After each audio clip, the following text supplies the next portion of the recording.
پہنچانے کی ہے یہ شرمندگی پانی کے نہ پہنچانے کی نیزے پہ سر عباس جھکا رہتا ہے جو بھی مصروف سلام شہداء رہتا ہے وہ تو رہتا نہیں پر نام صدا رہتا ہے رو کے یہ ہند کی بیٹی نے سکینہ سے کہا رو کے یہ ہند کی بیٹی نے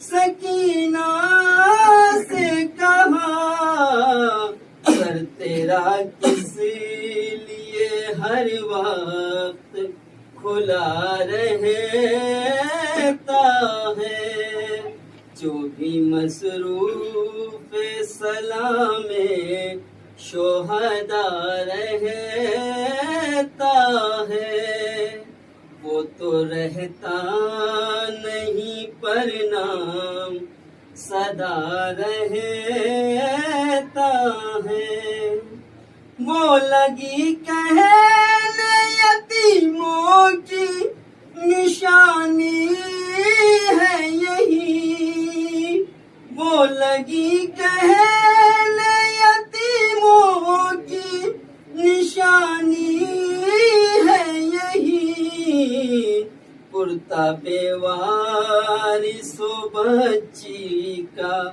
پھٹا رہتا ہے جو بھی مصروف امام شہداء رہتا ہے وہ تو رہتا نہیں پر نام صدا رہتا ہے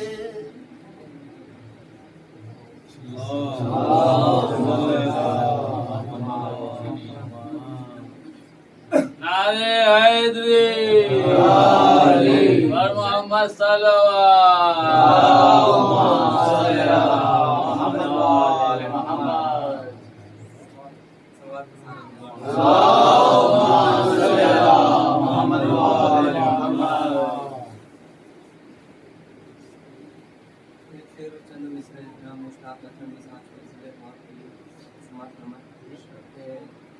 عباس کو کیا پوچھئے کیا کہتے ہیں ہم لوگ عباس کو کیا پوچھئے کیا کہتے ہیں ہم لوگ مانگی ہوئی حیدر کی دعا کہتے ہیں ہم لوگ مانگی ہوئی حیدر کی دعا کہتے ہیں ہم لوگ اور رتبے سے تیرے کم نہ سوا کہتے ہیں ہم لوگ رتبے سے تیرے کم نہ سوا کہتے ہیں ہم لوگ تو باب حوائج ہے بجا کہتے ہیں ہم لوگ تو باب حوائج ہے بجا کہتے ہیں ہم لوگ وہ ہوگا نہ کبھی ملک وفا میں اب اندھیرا ہوگا نہ کبھی ملک وفا میں اب اندھیرا عباس کو قدرت کا دیا کہتے ہیں ہم لوگ عباس کو قدرت کا دیا کہتے ہیں ہم لوگ اور اوصاف علی دیکھ کے پہچانا ہے تجھ کو اوصاف علی دیکھ کے پہچانا ہے تجھ کو یوں ثانی حیدر بخدا کہتے ہیں ہم لوگ یوں ثانی حیدر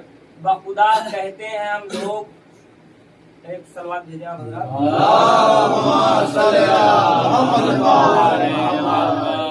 دیکھیں کہ معراج کے لہجے کے بھی وارث تھے جو عباس معراج کے لہجے کے بھی وارث تھے جو عباس آواز کو آواز خدا کہتے ہیں ہم لوگ آواز کو آواز خدا کہتے ہیں ہم لوگ اور اولا کا یہاں ترک بھی ڈھونڈے نہیں ملتا اولا کا یہاں ترک بھی ڈھونڈے نہیں ملتا گویا کہ انہیں زیر قصا کہتے ہیں ہم لوگ گویا کہ انہیں زیر قصا کہتے ہیں ہم لوگ اور اس الفتح عباس کو مشتاق سرے نظم اس الفتح عباس کو مشتاق سرے نظم آئی نئے مدحت پہ جلا کہتے ہیں ہم لوگ، آئی نئے مدحت پہ جلا کہتے ہیں ہم لوگ۔ ہم بہت ادب و احترام کے ساتھ مولانا سے گزارش کر رہے ہیں ایک آواز نکالا جائے۔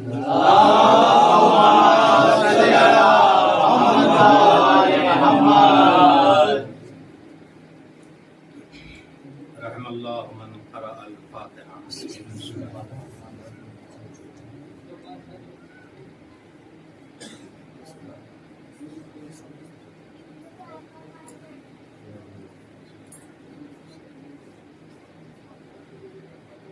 لا حول ولا قوة إلا بالله العلي العظيم۔ حسبنا الله ونعم الوكيل، نعم المولى ونعم النصير۔ أعوذ بالله من الشيطان اللعين الرجيم، بسم الله الرحمن الرحيم۔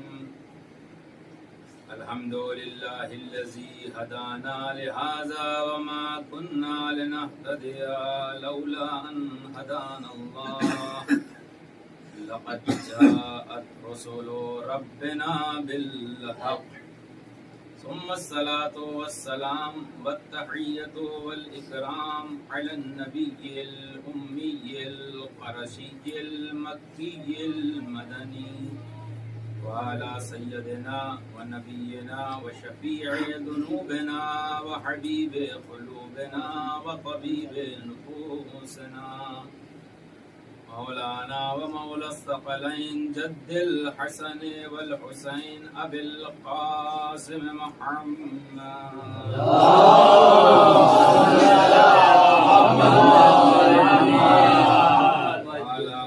الطيبين الطاهرين المعصومين المظلومين، ولعنة الله على أعدائهم أجمعين من الآن إلى يوم الدين، أما بعد، فقد قال الله تعالى في القرآن الكريم وهو أصدق الصادقين وقوله الحق۔